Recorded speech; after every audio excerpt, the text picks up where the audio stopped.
Welcome to the show today, everybody. We are talking about the importance of good health and nutrition for athletes with Olympic U.S. Alpine ski racer Tricia Mangan. Welcome, Tricia. Hi, thank you. Yeah, Tricia's coming live to us from Zurich, Switzerland. And Tricia is in the Olympics. So excited to see her perform in China, representing the USA. She's a U.S. Alpine ski racer, as I mentioned. She was also in the 2018 Olympics and competing in the 2022 Olympics in Beijing. Outside of skiing, Tricia is an avid adventurer, a recent graduate of Dartmouth College with a degree in mechanical engineering. Growing up in Buffalo, New York, with 5 siblings, she took an alternative path to the U.S. ski team. She was a chaotic skier from a tiny little mountain in Western New York and only able to train a couple of times a week. And here she is in her second Olympics. Gives me chills to even think about it. But she always knew her path made her the underdog. And this mindset fueled her passion for always improving on and off the hill, which is just as important as on the hill. And we're going to talk about her off the hill training, because we are talking about good nutrition for athletes, which we are so excited to dive into this with you here today, Tricia. So tell me a little bit about growing up. We know you grew up with your 5 siblings, and of course I know your family very well. And the growing up, what was it like to be in Western New York growing up? And then what was it like to, your family comes from a very healthy background too. I know your mother very well. I know you've eaten organic food your whole life. And I don't know how all that played into your training moving forward as well. Yeah, like you said, our family was definitely very healthy. I think that the biggest thing was that there was always a very active component to our lifestyle. My parents were both athletes growing up and in college, and all of my siblings and I did so many sports. So yeah, I think that was a pretty huge part of our childhood. And I'm very thankful for that, because I think playing a lot of sports in general gives you a pretty good base for anything you want to do later in your life. So I'm thankful for that, because I think that's definitely helped me as I've gone older. And also, I am very grateful that my mom is a fantastic cook and has always prioritized nutrition. And yeah, that's actually still one of the highlights of going home is hers. And now actually many of my siblings are really good cooks, including my little sister. So yeah, that's actually one of my favorite parts of going home. Yes, absolutely. I've witnessed and eaten many of your mother's meals, so I can attest to that. All from scratch. And Yeah. It's great. It's great. And I mean, even had your own chickens at your house. Yeah, we have our own chickens. Yep. We also recently got bees. My sister and my dad are beekeepers now. So I we're love that. Oh, awesome. That's great. Save the bees. That's right. So let's talk a little bit about staying hydrated, because this has got to, any athlete has to stay hydrated. How important is that to you? And especially to an athlete's body for your optimal competitive levels? Yeah, it is so important. It's never really been a challenge for me, I think, because I don't know, it just has always been a part of my family, is like drinking tons of water, drank lots of milk when we were younger. And I still do that. I literally am made fun of for having the smallest bladder on the team because I have to go pee so often, but I think it's just I hydrate. And it's definitely important for a winter sport like skiing when it's cold, because you don't think about being thirsty, but it's still just as important. So yeah, that's definitely a big focus for me. That's interesting. A lot of people wouldn't realize that, in the cold, you've got to stay hydrated all the time. Yeah, like when you're on the hill, like just skiing all day, you don't really think about needing a water bottle. But if you were like on a bike ride all day, then you would probably doing 3 water bottles. So yeah, right. It's important to keep in mind when it's cold out. Okay, and let's talk about food, which is the most important. Well, they're all important, but your nutrition. has got to be pretty intense, and keeping it at certain levels of fruits and vegetables and protein and maybe carbs. Or do you have a diet, or when you're on the Olympic team, do they tell you what your diet is? Yeah, I actually haven't really gotten that much diet nutrition help in the past, other than my family. But as I said, we grew up with really, really good, well-balanced diets. So the trick for me has actually been trying to maintain that consistently when I'm on the road and just going from hotel to hotel. So that's been a big focus for me. And how do I make that, like, make sure I'm consistently getting the like all the nutrients I need. But yeah, I think that's made a big difference in my performance this year, and making sure I maintain muscle and everything. Yeah, so it's extremely important for sure. So I have a side note question here, because I've always wondered this, and I know when Ryan Miller was in the Winter Olympics, if I remember correctly, the U.S. Winter Olympic Village was sponsored by McDonald's. Is it still sponsored by McDonald's? So the last Olympics I went to, I didn't stay in the village, so I'm so excited this time too. And in Beijing, there are 3 villages, and I don't think there's a McDonald's in the last Winter Olympics. There definitely was a McDonald's. I've heard stories about it. So I can keep you posted on this one. I know there's a KFC. I've already seen athletes do that, but I think that they have like tons of different dining options. And I know that at the Team USA, like apartments in the village, I've been told there's plenty of snacks from the US. So they're definitely aware that it's good to have familiar foods, and they're supplying that for us, which is good. Interesting. I wondered about that. So, and what about carbs? Are carbs a big factor when it comes to Olympic athlete? Yeah, so I have been trying to reduce pretty much all refined sugars.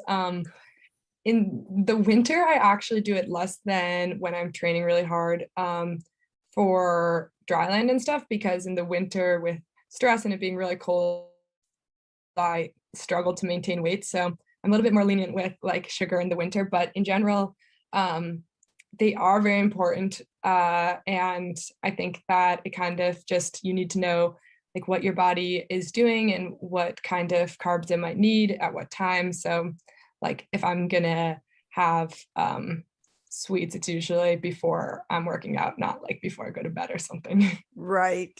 What is your weakness food-wise? Definitely sweets. Yeah, 100%. I love ice cream, chocolate, candy. I like all sweets. I really do. Like 2 of my siblings don't eat anything with added sugar, so they keep me a little bit more honest. So I do try to.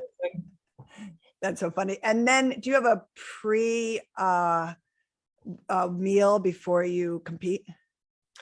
No, because dinner is usually at the hotel and it's like you just get served, you don't really get to choose. But breakfast, I do try to have like a lot of protein and some carbs. So I've been eating lots of hard-boiled eggs, which aren't my favorite, but are consistently at every European hotel. So right. And always overcooked too, aren't they?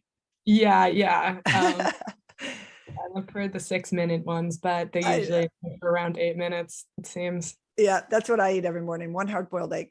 Okay, so that's good. Fruits, vegetables, protein, we know that. And what about preventing injuries? You constantly have to be doing things that are preventative measures as well. Yeah. Yeah, that kind of goes into the like all of our spring, summer, fall, dry land, all like skiing is obviously a winter sport, but there's so much work that goes in year round to be strong so that by the time the winter comes, we're just focusing on the skiing. And we know our bodies are strong and can handle big crashes and stuff. But yeah, it's obviously dangerous. So there's always a little bit of risk. Knock on wood that. Yeah, knock on wood. That's right. My body will stay intact. But yeah, I think that for me, just making sure I'm getting enough protein and maintaining weight during the season is the best thing I can do for injury prevention. What about yoga, Pilates, Oh, massages, chiropractor, things like that? yes, I actually have gotten really, really into yoga this year. And that's been great. And then I'm unbelievably unflexible, so I don't love stretching, but yoga has been like a way Mm. to stretch and make sure everything's balanced. And then I have like one of those Theraguns, the Oh, massage yeah, those are guns. great. Yeah. Yeah, because we don't, my team doesn't have a PT, so all of my recovery is on my own. So that does a really good job. And yeah. And okay, so that's good. Preventative measures. Now, stress management. There's a lot of stress. People don't see all the behind the scenes that you are dealing with every day. Yes.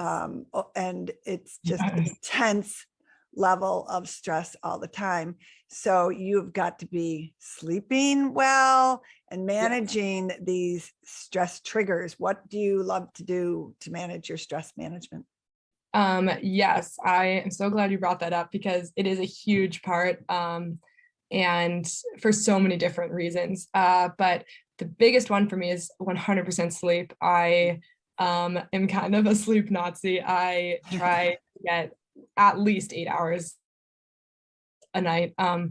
And yeah, this is definitely my number one priority. But then I think that sometimes if I'm super stressed, it's also important for me to kind of talk it out with someone or think about like where the stress is coming from and why I'm stressed and like what's in my control and what can I deal with. And if it's like out of my control to kind of let go of it. So just to be a little bit more mindful of where it's coming from.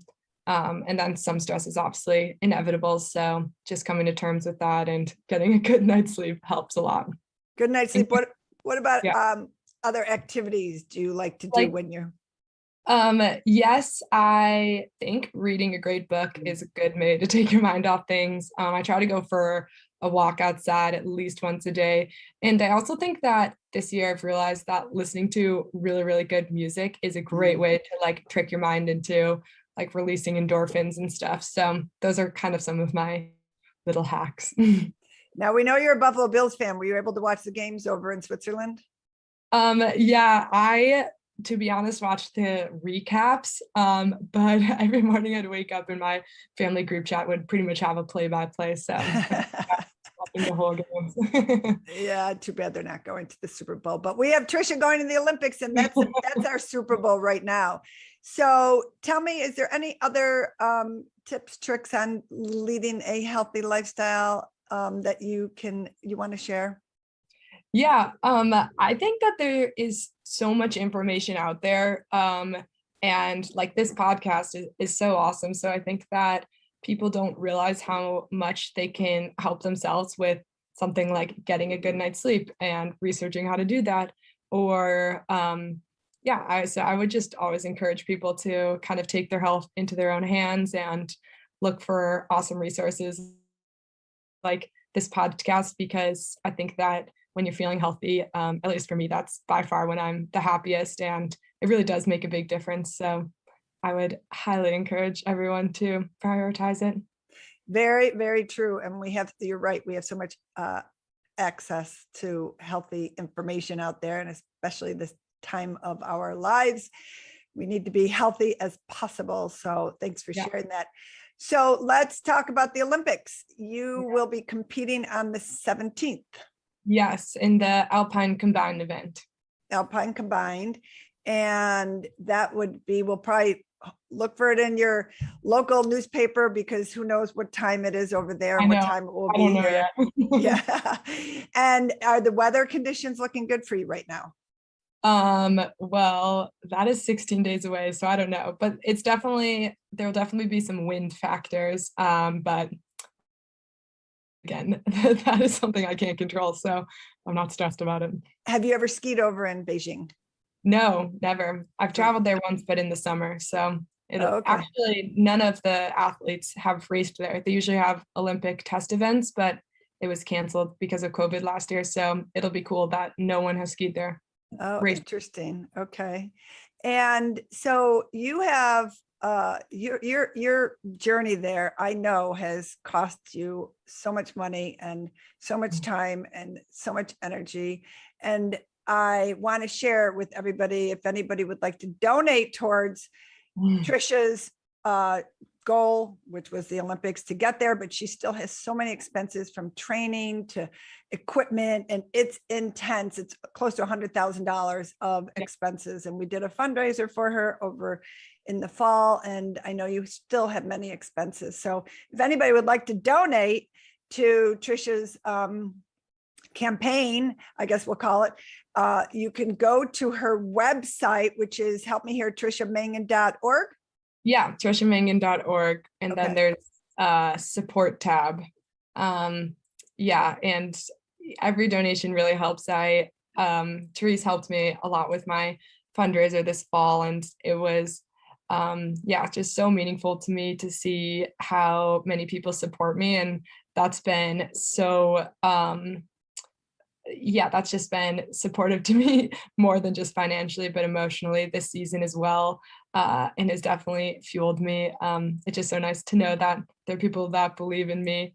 And obviously Buffalo has the best sports fans in the world. So I'm very proud to represent Buffalo, and yeah, excited to have so many people on my team and to be able to share the Olympics with them now. Yes, absolutely. And if you can't financially make a donation to Tricia, and you can support her emotionally, Yeah. cheer her on, follow her on Instagram. She's got a great blog if you want to follow that. Of course, the website as well. And Tricia, thanks for joining me here today. I really appreciate it. Go, Tricia. We'll be watching for you in Beijing.